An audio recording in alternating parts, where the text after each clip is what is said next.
জনগোষ্ঠীয় সাংস্কৃতিক ঐক্য মঞ্চৰ যুৱ ঐক্য মঞ্চৰ শপত গ্ৰহণ মৰিগাঁও মহাবিদ্যালয় আলোচনা কক্ষত জনগোষ্ঠীয় সাংস্কৃতিক ঐক্য মঞ্চৰ যুৱ ঐক্য মঞ্চৰ শপত গ্ৰহণ অনুষ্ঠানটি দেওবাৰে সম্পন্ন হৈ যায়। শপত বাক্য পাঠ কৰোৱাই জনগোষ্ঠীয় সাংস্কৃতিক ঐক্য মঞ্চৰ কাৰ্যকৰী সভাপতি দীপ্ত সেউজ গগৈ। মূল কাৰ্যনিৰ্বাহক সভাত সভাপতিত্ব কৰে জনগোষ্ঠীয় সাংস্কৃতিক ঐক্য মঞ্চৰ সভাপতি ৰেৱকান্ত গগৈ আৰু সভাত ধৰে প্ৰতিভা দেওৰজাই। অনুৰাগ নামৰ আলোচনীখনৰ দ্বিতীয় বছৰৰ প্ৰথম সংখ্যা উন্মোচন কৰে মৰিগাঁও মহাবিদ্যালয়ৰ অধ্যক্ষ ডক্টৰ ভৱেন চন্দ্ৰ নেওগে। সভাত কেইবাজনো বক্তাই জনগোষ্ঠীয় ঐক্য মঞ্চৰ সাংগঠনিকভাৱে শক্তিশালী কৰি তুলিবলৈ পৰামৰ্শ আগবঢ়ায়। জনগোষ্ঠীয় সাংস্কৃতিক ঐক্য মঞ্চৰ কেন্দ্ৰীয় সম্পাদক প্ৰহ্লাদ মিলিয়ে প্ৰস্তাৱ পাঠ কৰে। মুখ্য সম্পাদক প্ৰহ্লাদ মিলিয়ে সাংবাদিকক এইদৰে কয়। News desk report Assam TV.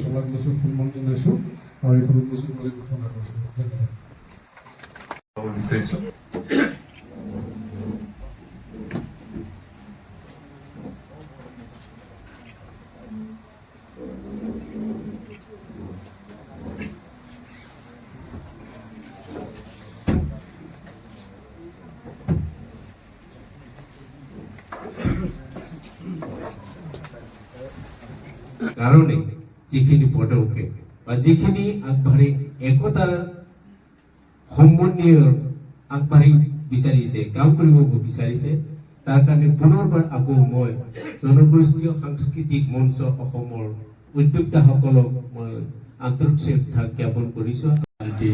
ডাঙৰ দীঘল কৰাটো বহুত সময়ৰ প্ৰয়োজন আৰু বহুত যত্নৰ প্ৰয়োজন। ঠিক একেদৰে সংগঠন এটা জন্ম দিয়াৰ পিছৰ পৰা তাক সাংগঠনিকভাৱে বিভিন্ন দিশত আগবঢ়াই নিবলৈ হ'লে বহুত সময়, বহুত ধৈৰ্য, বহুত তিক্ত অভিজ্ঞতাৰ প্ৰয়োজন হয়। আৰু বৰ অসম গঢ়িব লগা হয় তেতিয়াহ'লে ক্ষুদ্ৰ ক্ষুদ্ৰ জাতি জনগোষ্ঠী মিলিত হ'ব লাগিব। ক'ত মিলিত হ'ব? আমাৰ এই ঐক্য মঞ্চত। অৰ্থাৎ আমি এটা আদৰ্শ হিচাপে ল'ম, কিন্তু এনেকুৱা এটা সংগঠন জীয়াই ৰখাটো বা গঢ়ি তাক পৰিণত কৰাটো দুৰূহ কাম কৰি আছে। আৰু বাঘ হালধৰিকাৰ বংশধৰ আমাৰ খুৰশ্বেদ আলী ডাঙৰীয়া নগাঁৱৰ প্ৰতি তেখেতক ফুলাম গামোচাৰে আমি আদৰিব লৈছো জনগোষ্ঠীয় সাংস্কৃতিক ঐক্য মঞ্চ। আৰু আমাৰ জনগোষ্ঠীয় সাংস্কৃতিক ঐক্য মঞ্চৰ মুখপাত্ৰ ডক্টৰ বাবু বড়োক পৰিচয় বৃহৎ মঞ্চকৰ সপোন দেখিছে, এই সপোন সফল হওক আশা কৰিম। আৰু আমি আচলতে নিজক প্ৰচাৰ কৰিব নাজানো। আমি জাতীয়াভিমানী এটা জাতি, কিন্তু আমি নিজক প্ৰচাৰ কৰিব নাজানো। মানে বেপাৰী নহয়, বেপাৰী জাতিটো নহয় কাৰণে আমি আচলতে পিছ পৰি আছোঁ। নিজৰ ভিতৰতে মানে আমি নিজৰ ভিতৰতে আমি আত্মসচেতন থাকোঁ। প্ৰতিখন ব্যৱসায়িক মানসিকতা থাকিব লাগে, জাতিটো আগবঢ়াই নিব লাগিলে। আজি গুজৰাটৰ এটা মন্দিৰ আহি দিল্লী পালেহি, যমুনাৰ পৰা দিল্লীটো মানে মন্দিৰ পাতিবৰ কাৰণে ব্যৱস্থা গম পাইছে। মই গ্ৰহণ কৰিব খুজিছোঁ। গতিকে সেইটো বেলেগ বেলেগ ঠাইলৈ যাব। চেন্নাইৰ পৰা মন্দিৰ আহি গুৱাহাটী পালেহি, কিন্তু আমাৰ অসমৰ নামঘৰতে গুৰুজনা সোমাই থাকিলে। শলাগ লৈছোঁ। আৰু এটা বিশেষ উদ্দেশ্যে আজি মোক আমন্ত্ৰণ জনোৱা হৈছিলে মহাবিদ্যালয়ত অনুষ্ঠিত হোৱাৰ কাৰণে। চুকাৰ ভ্ৰমণ কলিতা ছাৰ, তেখেতৰ এখন আলোচনী, ত্ৰিমাসিক আলোচনী। এইখন ইতিমধ্যে কেইবাবাৰো উন্মোচন হৈছে। আজি এটা খণ্ড, বিশেষ খণ্ড, এইটো আজি দ্বিতীয় বছৰৰ সপ্তম সংখ্যা, এপ্ৰিল 2024। গতিকে এইটো উন্মোচন কৰিবলৈ মই ধন্যবাদ দিছোঁ। আপোনালোকক বিশেষকৈ অসমৰ বিভিন্ন জেগালৈ ইয়াৰ প্ৰতিনিধিসকলে ইয়াৰ প্ৰতি লৈ যাব নিশ্চয়। গতিকে ইয়াৰ জয়যাত্ৰাত বাধা থাকক। তেখেতৰ যি স্বেচ্ছামূলক ৰাজহুৱা কাম কৰাৰ যিটো মানসিকতা, সেইটোক মই শলাগ লওঁ, শ্ৰদ্ধা কৰোঁ। আৰু বিশেষকৈ আমাৰ ইয়াত প্ৰতিভা বাইদেউ, আমাৰ এই অঞ্চলত সমাজৰ কাম কৰা মানুহ বহুত আছে, কিন্তু নিস্বাৰ্থভাৱে কাম কৰিব লাগে। বাইদেউ আৰু কলিতা ছাৰ এনেকুৱা অন্যতম, বাকী বহুতো আছে আমাৰ, বহুত মানুহ।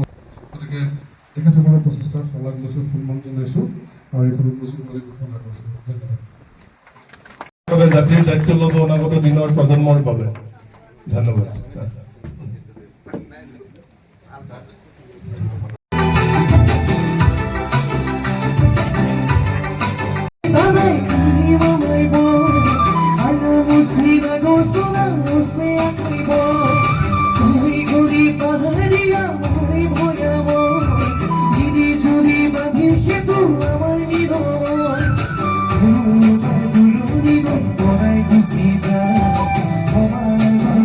Sigi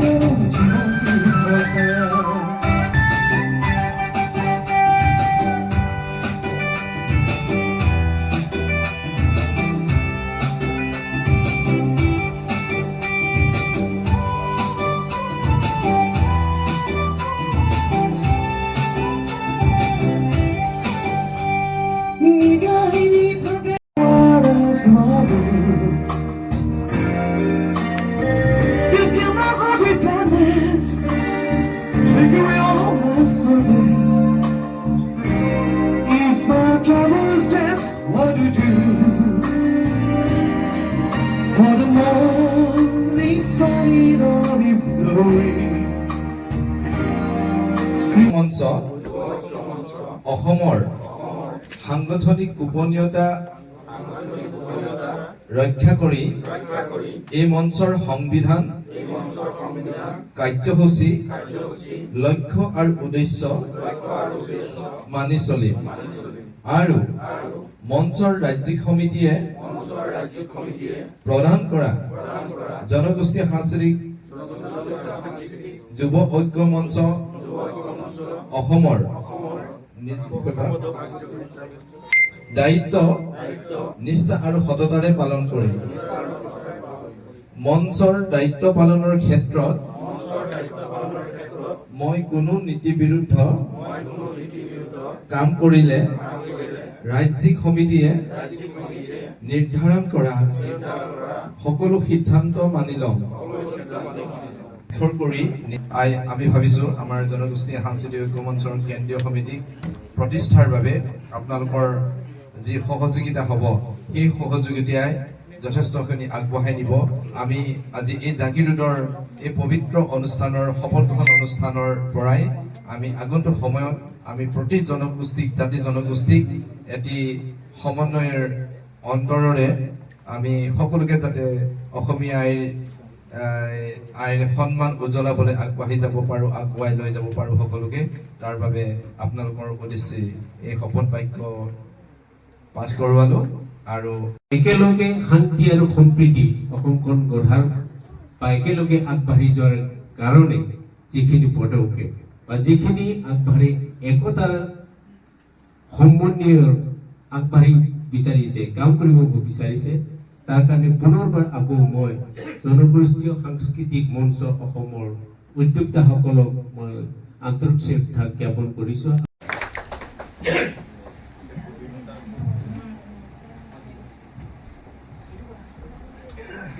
ভংগ কৰিম তাৰপিছতে এটা কথা মোক কৈ আছে যে আমাৰ যি জনগোষ্ঠীয় সাংস্কৃতিক যুৱ ঐক্য মঞ্চ অসম আদি শপত ফজলুৰ ৰহমান ডাঙৰীয়াক আমাৰ মৰিগাঁও জিলা সমিতিলৈ আদৰণি জনোৱা হ'ল সেইকাৰণে মৰিগাঁও জিলা সমিতিৰ তৰফৰ পৰা তেখেতক এখন ফুলাম গামোচাৰে শপত গ্ৰহণৰ যিসকল যুৱক আজি সভাপতি মুখ্য সম্পাদক আৰু কৰ্মকৰ্তা তেখেতসকললৈ মই অশেষ ধন্যবাদ দিছোঁ আমাৰ এই যাত্ৰাটো প্ৰজাত আশ্ৰয় লয় এহাতে বিৱৰ্ণ হেতা দেহত কালৰ নিষ্ঠুৰ আঘাত ক্ৰমশ হতাশাত দগ্ধ হৃদয়ত আস্ফালন কৰে ক্ষোভত নিৰাশাৰ সমুনিত ৰয় আঙুলিবোৰ জঠৰ হয় কেতিয়াবা মন গহনত অযুত ভাৱনাৰ ঢৌ অব্যক্ত বেদনাই কোঙা কৰে হৃদয় মন আৰু নৈ শব্দৰ শীতল যুঁজ হাতত সহাৰা হয় খুৰুজ কেনিবা আঁতৰি লুকাই এনেকৈ নিষ্ফলতাৰ ক্ৰোশত অন্তৰ্দহন জ্বলি জ্বলি নিশেষ হৈ যায় হৃদয় এতিয়া মৌৰ আউসীৰ অন্ধকাৰত ডুব দিয়া ৰাতিটোৰ দৰে নিশ্চ মাথো মই আমি কাম কৰি আছো আমাৰ জিলা সমিতি আছে জিলা সমিতিৰ জনগোষ্ঠীয় সাংস্কৃতিক ঐক্য মঞ্চৰ তৰফৰ পৰা আন্তৰিক অভিনন্দন জ্ঞাপন কৰিছোঁ আপোনালোকৰ চেনেললৈ যিহেতু জনগোষ্ঠীয় সাংস্কৃতিক ঐক্য মঞ্চই অসমীয়া জাতিক সুৰক্ষাৰ স্বাৰ্থত আমি কাম কাজ কৰি আছোঁ বৰ্তমান আমি যুৱ ঐক্য মঞ্চৰ শপত গ্ৰহণ কাৰ্যসূচী এই জাগিৰোড কলেজত অনুষ্ঠিত কৰিছোঁ অনাগত দিনৰ প্ৰজন্মৰ বাবে সেয়েহে বৰঘৰ সজাৰ চিন্তা চৰ্চাৰে আমি আহ্বান জনাইছোঁ অসমীয়া জাতিক সকলোৱে ওলাই আহক আমি বৰঘৰ সাজিবই লাগিব সেই কথাটো দৃঢ় সংকল্প আমাৰ জনগোষ্ঠীয় সাংস্কৃতিক ঐক্য মঞ্চৰ